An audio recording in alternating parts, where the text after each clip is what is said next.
Assalamualaikum warahmatullahi wabarakatuh. Berjumpa lagi dengan saya, Dr. Akal, ya, di channel kesayangan kita, Debat Panas. Channel yang menyajikan informasi seputar dunia debat yang panas dan cadas tentunya ya. Kali ini kita akan memberitahukan tentang satu kabar ya, bahwa si ini ya, siapa namanya? Saya kok jadi error, sorry ya. Udah malam, jadi kepala saya agak pusing ini. Ya, jadi si pendeta Arisuli Lubis ya, atau pendeta Cebol, ya, ini kembali beraksi akhirnya ya. Pendeta mantan maling ya, mantan maling antar provinsi, maling motor, maling ya semua dimaling dia ya sama dia. Dia ini adalah mantan begal dia bilang. Jadi dulu ya di saat mudanya ternyata pendeta Risudi Lubis ini adalah seorang begal, begal motor antar provinsi. Dulu dia ambil motor, misalnya dia curi di Pekanbaru, dia jual ke Medan atau ke Sibolga, terus dia curi di Medan, dia jual ke Pekanbaru. Jadi kelasnya ini antar provinsi, luar biasa ya. Itu tahun 80-an dia bilang dia itu adalah maling motor. Luar biasa sekali. Sekarang dia sudah menjadi seorang pendeta yang kaya raya, yang sukses. Ya luar biasa. Dan di sini pendeta Risuli Lubis ingin menunjukkan ya yang namanya pelayanan yang benar tuh seperti apa. Ini sekaligus mengejek pendeta-pendeta yang lain ya. Soalnya apa? Pendeta yang lain tuh sibuk baku hantam, sibuk menjelek-jelekkan, sibuk buka aib.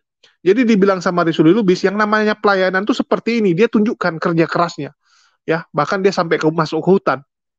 Jadi teman-teman akan saksikan Rizul Lubis menjelaskan ya, yang namanya pelayanan tuh harus seperti ini, bukan ya seperti yang dilakukan Paul Jang, duduk di mejanya, ya di kursi hitamnya, di tahtanya itu ya, sambil goyang-goyang kaki, ya goyang-goyang semua yang bisa digoyang, keluar-keluar dari sana gitu kan, sambil maki-maki orang dari mejanya. Atau seperti Saipudin gitu kan di kamar hotel gitu kan, di kamar hotel sibuk ngomong gitu kan, seakan-akan pelayanan, padahal apa yang dilayani pun nggak tahu. Yang dilayani ya mungkin istrinya gitu, karena susah melayani istrinya, karena dengar-dengar kabar istrinya tuh seperti kuda liar kalau Paul Jang bilang ya, karena liar seperti kuda ya agak susah dilayani gitu ya. Jadi pelayanannya bukan pelayanan kepada jemaat, tapi pelayanan kepada istrinya. Begitu juga dengan JT ya, bagaimana Joshua Teu itu pelayanannya tahu sendiri lah teman-teman, nggak usah kita bilang. Risuli Lubis datang dengan gaya yang berbeda, ingin menunjukkan bahwa dia ini benar-benar pendeta yang jauh lebih luar biasa daripada yang lain. Kalau bulu-bulu cuman senyum-senyum kan, sambil duduk senyum-senyum, undang Murtadin odong-odong. Ya, terus kalau Paul Jang juga sama, duduk-duduk diam-diam gitu kan, maki-maki orang. Ya, duduk manis gitu. Suruh orang berantem terus dia maki-maki orang. Si Saipudin juga sama, di kamar hotel aja live-nya ya. Sekarang kita lihat nggak pernah pindah-pindah. Saya sampai bingung ya. Ini kamarnya nggak pernah dibersihkan atau dia nggak bisa pindah hotel ini. Kok di situ terus dia ya? Kalau teman-teman lihat background-nya, nggak berubah kamarnya. Di situ terus dia, si Udin belakangan ini. Kalau dulu masih ada dia pindah-pindah kamar beberapa kali, kalau ini udah diam dia. Ya, saya nggak tahu dia ini udah sewa bulanan mungkin ya. Kalau sebelumnya mungkin harian, ini udah sewa bulanan dia. Terus kalau kita bicara Joshua Teo juga sama lah, cuma duduk di studionya. Kalau Risuli Lubis ini baru mantap. Nah, ini teman-teman harus lihat ini. Yang namanya pendeta itu harus seperti Risuli Lubis. Ya, ini saya semangat ini. Kali ini saya harus puji pendeta Cebol ini. Yang namanya pelayanan tuh ya seperti Risuli Lubis ini, turun sampai ke pelosok. Bahkan ya, demi sampai ke pelosok itu, mobil dia rusak pun nggak apa-apa. Ya, teman-teman bisa lihat nanti adegannya, mobilnya tuh sampai masuk lumpur, nggak bisa jalan ya. Salah-salah kain close-nya habis nih. Ini bentar lagi dia akan ngomong nih, kain close saya habis. Demi melayani masuk ke pedalaman, ya, terpaksalah mobilnya dikorbankan. Sehingga mobilnya ya masuk bengkel lagi karena rusak akibat pelayanan. Nanti jangan lupa donasi ya untuk membantu perbaikan mobilnya. Tapi saya salut di Suli Lubis ya, dia terus berinovasi. Kalau kemarin dia mencoba membuat gereja di pinggir rel, tapi ini kok di stop ya, udah sekitar 2 bulan, 1,5 bulan mau 2 bulan ya, dia nggak melanjutkan proyek gereja di samping rel, mungkin gagal ya, mungkin donatur nggak suka dan yang donasi sedikit. Jadi dia sambil coba-coba nih, dia buat di pinggir rel. Banyak nggak yang transfer? Oh sedikit, ya udah dia coba yang lain. Banyak nggak yang transfer? Oh lebih banyak sedikit, artinya udah bagus. Cari lagi yang lain. Nanti dia akan terus mencari sampai dapat formula yang pas. Kira-kira donatur tuh senangnya dia buat apa sebenarnya? Misalnya lebih senang dia ke pelosok. Oh ya udah, dia akan fokus ke pelosok. Ya, Rizuli Lubis itu jagonya memang seperti itu. Dia terus berinovasi, mencari kira-kira apa yang disukai oleh para donatur ya, oleh para jemaatnya. Ini bagus sih Rizuli Lubis ini sebenarnya. Perjuangannya luar biasa. Dia mau kerja gitu. Dibandingkan yang tadi pendeta yang saya sebutkan ya, 4 yang tadi itu cuman goyang-goyang kaki gitu kan di depan laptop atau di depan komputer, di depan handphone gitu kan. Ya, nggak ngapa-ngapain, cuman duduk manis gitu. Kalau Rizuli Lubis masih mau dia. Masuk ke God juga mau. Kalian suruh dia guling-guling dia mau. Masih bisa kerja lah, kasarnya ya. Ini Rizuli Lubis kalau disuruh kerja-kerja capek, kerja kasar, kerja jorok, dia masih mau. Jadi ini satu kelebihan Rizuli Lubis yang dibandingkan pendeta lain nggak ada. Tapi mungkin juga karena dia belum kaya-kaya amat. Kalau yang tadi saya sebutkan, Yusuf Manubulu, Saipudin, Paul Jang ya, itu sudah kaya raya. Jadi nggak mau lagi, ya nggak mau lagi yang jorok-jorokan gitu. Kalau ini mungkin dia belum belum sekaya mereka lah. Tapi kita doakan, kalaupun sudah kaya ya, kaya materi maksudnya ya, kaya secara materi, semoga Rizuli Lubis nggak berubah, tetap dengan style dia gitu ya, yang berani masuk ke pedalaman. Karena dia ini kan memang seperti ini ya, preman kalau saya lihat memang ya bajunya, cuman karena cebol aja. Kalau dia nggak cebol mungkin lebih keren gitu. Tapi ya udahlah, jangan kita ejek fisik, nanti komplain pula yang cebol-cebol lainnya.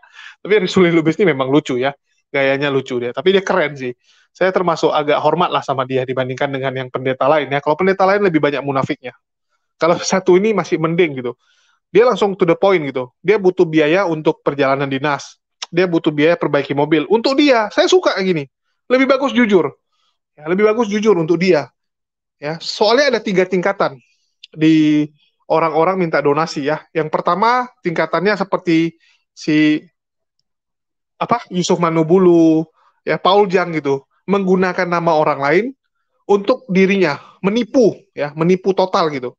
Padahal untuk dirinya tapi dia jual nama orang lain. Ya. KC dijual padahal uangnya untuk dia. KC-nya yang dijual gitu kan. Nah, itu tipikal yang pertama tuh, nipu total itu namanya ya. Menipu secara total. Terus tingkatan kedua, penipuan terselubung. Yang penipuan terselubung gimana? Seperti yang dilakukan Kanuru, ya, yang dilakukan Pavel, yang dilakukan Walabu, ya, terselubung dia. Padahal untuk dirinya, tapi dia ada serempet-serempet pelayanan gitu. Rumah anak terang, padahal rumah untuk dia, tapi ada satu kamar, bolehlah untuk misionaris, bolehlah untuk orang sekolah. Ada sisihkan sedikit gitu kan, disisihkan sedikit, terus diembel-embelin gitu kan. Jadi seakan-akan ini untuk kepentingan umat, padahal pribadi dia, umatnya sedikit. Nah, ada sedikitnya gitu. Jadi penipuannya setengah kalau kita bilang. Kalau yang pertama tadi full menipu, yang kedua nih setengah, 50-50. Tipuan iya, tapi setengahnya kejujuran. Baru yang ketiga, ya dia minta, tapi jujur. Minta, tapi jujur gitu kan.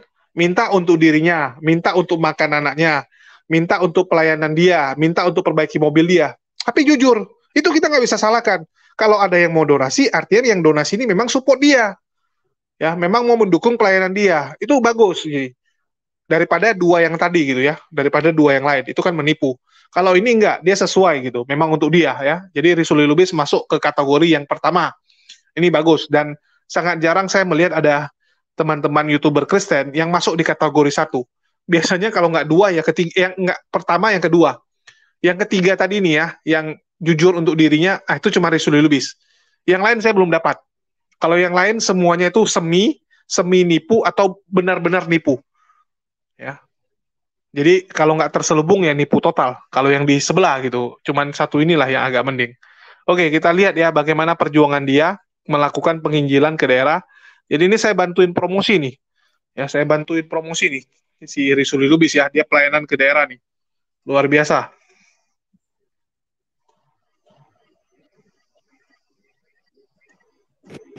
Nah, nih, ntar ya, kenceng ya. Ini, waduh, serem nih. Kayak gini maksudnya. Kalau saudara sobat, maksudnya kan banyak ini orang-orang di wilayah sini juga, banyak orang-orang di wilayah sini juga yang agama Islam juga banyak di wilayah sini. Ya.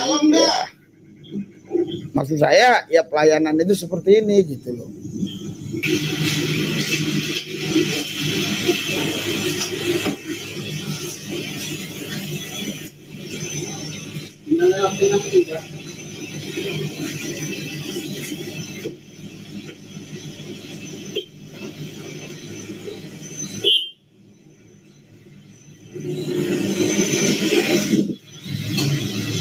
Maju.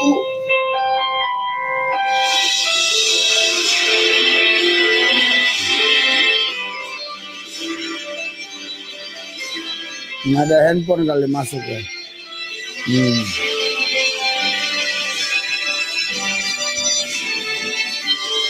Ini jalan terlalu rusak, saudara. Nah, coba lihat nih, seperti inilah jalan. Hancur.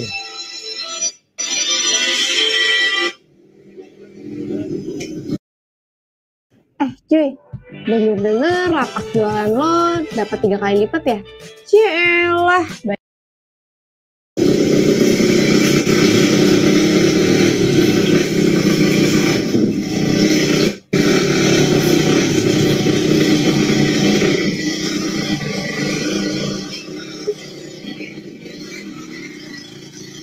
Lihatlah, serem begini jalannya, saudara.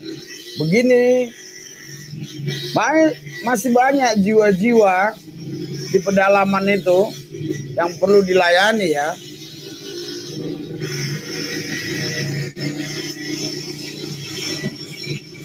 Entah apapun itu agama orang, banyak. Ya namanya kan kita di Indonesia ini, di mana tempat pasti ada macam-macam agama.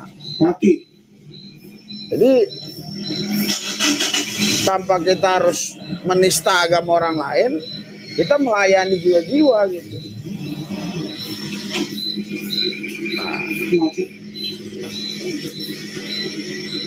ini sempat mati, saudara, mesinnya. Nah, ini malam nih. Bayangkan malam seperti ini. Puji Tuhan nyala lagi.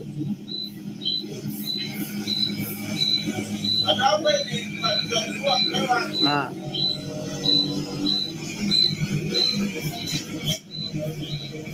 itu ada batu seperti ini. Nggak bisa ya?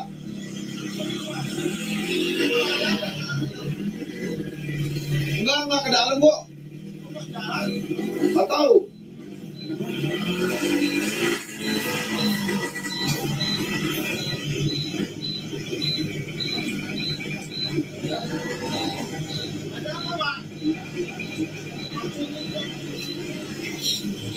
Jadi juga bunyi terus ini, nyanyi-nyanyinya apa dimatiin ini? Berisik. Matiin ini gimana? Auto betik. Iya. Ada enggak? Ini dalam. Enggak ada ini. Gimana ini? Tapi dalam keras nggak apa-apa. Keras ya batu, Pak. Keras. Oh batu, Pak, batu.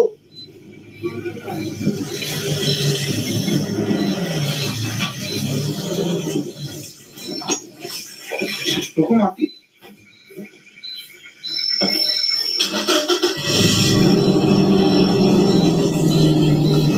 Oh ini batu, Pak.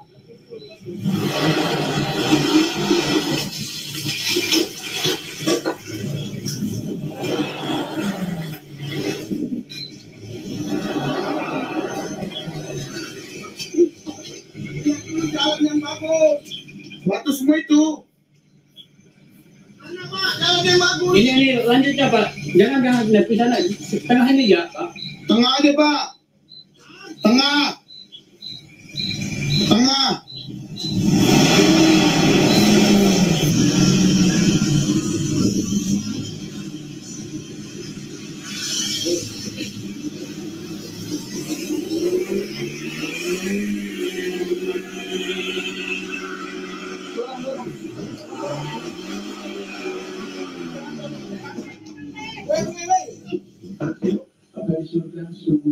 Sudah sampai, saudara ya.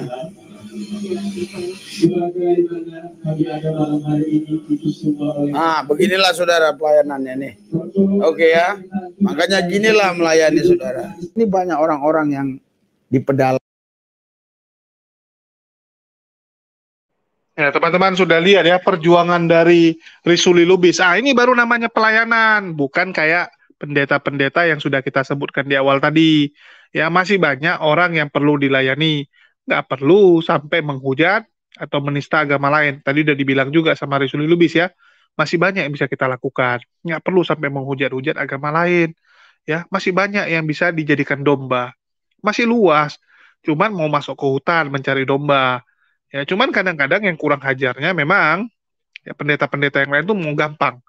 Dia maunya tuh manusia ya diubah, dicuci otak biar mereka berpikir dia domba. Jadi manusia-manusia itu disuruh, kamu tuh domba, dicuci otaknya gitu. Ya karena kalau manusia kan banyak di jalan, ya manusianya banyak gitu di jalan, tinggal diambil, dicuci otak supaya mau jadi domba, masukin kandang. Kalau Risuli Lubis masih mau dia cari domba sampai ke dalam hutan-hutan gitu. Ya nanti ditemukan ada 3 domba di hutan sini, nanti ditemukan ada 4 domba di hutan sana gitu ya. Kalau si Risuli Lubis masih mau dia turun sampai ke pedalaman, ya susah-susahan, resikonya itu kan bisa nginap di situ gitu. Kalau dia nggak bisa pulang kan terpaksa nginap di sana gitu, bermalam di tengah hutan gitu. Dia masih mau. Nah ini salutnya saya Mari Suli Lubis, masih mau kerja keras dia, ya. Dan semoga dia kerja kerasnya itu terus gitu. Jangan nanti kalau udah kaya, udah apa ya banyak donatur tetapnya jadi sombong gitu. Karena biasanya seperti itu. Saya Pudin dulu juga nggak sombong, tapi sejak makin banyak donaturnya, ya terus bisa beli apa G Fold gitu ya, beli handphone baru gitu kan, beli Samsung G Fold, ya makin kaya, mobilnya makin mewah, tabungannya makin banyak, mulai sombong. Orang seperti itu kalau masih kecil dia nggak sombong, makin besar makin sombong. Ya semoga dengan seperti ini ya banyak pendeta yang akan tergerak untuk ikut bisa seperti si Risuli Lubis. Jangan meniru seperti Mbah Udin gitu. Jadi ini biar contoh ya bagi pendeta-pendeta yang ingin terkenal gitu kan. Pilihan kalian dua, kalian mau seperti Risuli Lubis atau seperti Mbak Udin. Ya, seperti Mbak Udin instan, cepat gitu. Ya. Seperti Paul Jang juga sama gitu. Seperti yang udah kita sebutkan duluan punya nama-nama itu cepat. Langsung kaya kalian. Langsung donasinya kencang. Langsung diundang kemana-mana. Yang penting menghujat Islam. Banyak itu undangannya. PK-nya banyak, persembahan kasihnya banyak yang kasih. Tapi resikonya masuk penjara. Bisa seperti Kosman, masuk penjara. Kalau cepat lari, bisa seperti Saipudin, hidup dalam pelarian. Tapi kan nggak enak juga, nggak bisa ketemu mama kamu, ya, nggak bisa ketemu keluarga kamu. Kalau sempat mama kamu sakit, kamu nggak bisa datang. Mama kamu meninggal atau bapak kamu meninggal, ya kamu nggak bisa datang juga, sama seperti Paul Jang. Nah itu resikonya. Atau kamu mau seperti Risuli Lubis, dapatnya nggak banyak seperti yang pertama, tapi continue. Ya, dapatnya mungkin nggak sebanyak yang pendeta-pendeta lain gitu, nggak sebanyak pendeta Saipudin, tapi itu continue setiap bulan dapat, setiap bulan dapat, setiap bulan dapat kerja. Yang penting nampak kerjanya gitu. Ya, menangkan orang banyak gitu dia bilang ya, sampai ke pelosok-pelosok. Itu nggak masalah. Dan kami umat muslim pun menghargai apa yang dilakukan si Risuli Lubis ini kalau yang seperti ini. Tapi jangan memaksakan orang yang sudah beragama jadi oten. Itu yang salah gitu. Kalau kamu datang ke pelosok yang memang tuh oten ya, memang mereka oten, kamu pindahin kolamnya dari yang oten di kolam A, kamu pindahin ke kolam B, nggak apa-apa. Tapi jangan umat Islam kamu tawar-tawari, nggak baik. Orang yang sudah beragama nggak boleh ditawari agama lagi. Ya, memang undang-undang Indonesia, bukan saya nggak mau gitu ya. Tapi undang-undang Indonesia yang melarang menjajakan agama kepada orang yang sudah beragama. Itu memang undang-undang kita. Dan bagi Risuli Lubis, ya rajin-rajin lah gitu. Yang di rel itu coba dihidupkan lagi tuh. Masa bentar aja udah nyerah. Baru berapa minggu dia ya? 2 minggu dia coba. 2 minggu mungkin donaturnya lagi nggak ada duit. Bukan nggak mau donasi. Mungkin pas kamu bahas yang gereja rel itu kan lagi pertengahan bulan tuh. Donaturnya lagi nggak ada uang semua. Awal bulan lah. Ya awal bulan kan lagi banyak uang. Mungkin coba dites dulu 1,5 bulan, 2 bulan. Saya rasa bisa jalan tuh. Jadi bagi Risuli Lubis kalau Anda mendengar video ini, dicoba lagi lah. Itu peluangnya besar itu. Ya karena kemiskinan mendekatkan orang ke kekufuran. Kalau kamu sering bagi nasi ayam gitu kan, nasi goreng, makanan-makanan kepada oten-oten di sana, itu salah-salah yang teman-teman muslim yang lain, saudara-saudara muslim yang lain pasti tergiur juga itu supaya bisa dapat makan gratis. Walaupun mungkin nanti akan pura-pura aja gitu supaya dapat makannya aja. Tapi nggak apa-apa lah bantu-bantu orang kan, Pak Risuli Lubis. Cobalah digalang lagi. Ya, dicoba lagi tuh yang pinggir rel. Saya juga lebih senang kalau Pak Risuli Lubis masuk ke sana lagi kami juga lebih enak ngambil kontennya daripada ini masuk ke hutan, apapun hutannya gitu kan. Videonya juga dari TV pula, bukan tayangan. Jadi cobalah ya muncul seperti itu lagi. Itu saja sih harapan dari saya. Dari Suli Lubis kalau bisa nih coba tanggapi juga nih teman-teman Anda. Anda kan sebagai seorang pendeta sekarang yang tersisa gitu, salah satu yang tersisa di Indonesia ya, salah satu pendeta di dunia YouTube yang masih eksis gitu. Coba.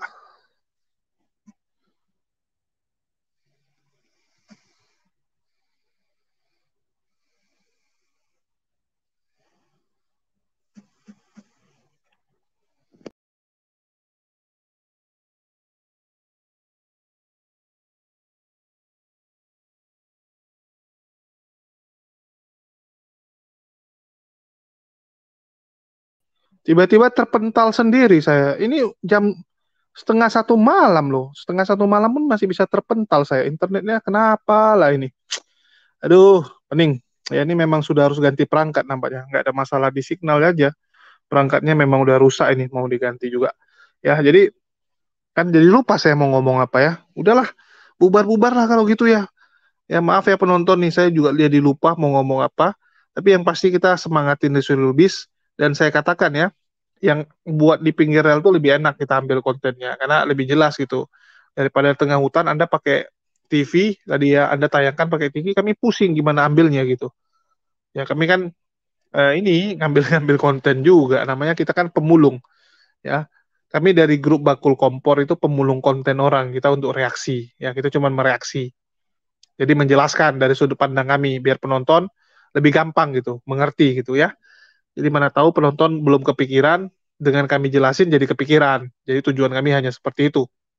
Dan semoga Rizuli Lubis semangat terus ya. Masih banyak sih banyak konten yang bisa dibuat. Ya, mungkin Anda juga reaksi aja nih. Ya, tadi saya mau bilang itu rupanya ya. Saya ingat lagi. Coba reaksikan dulu nih teman-teman Anda, Joshua Teu, Saipudin, Paul Jang ya. Itu kan teman Anda. Anda menasihati mereka nggak apa-apa. Apalagi ini Anda pendeta juga. Sesama pendeta harus saling menasihati supaya nggak tersesat. Supaya kawan Anda ini nggak salah jalan. Anda sebagai pendeta besar sekarang ya.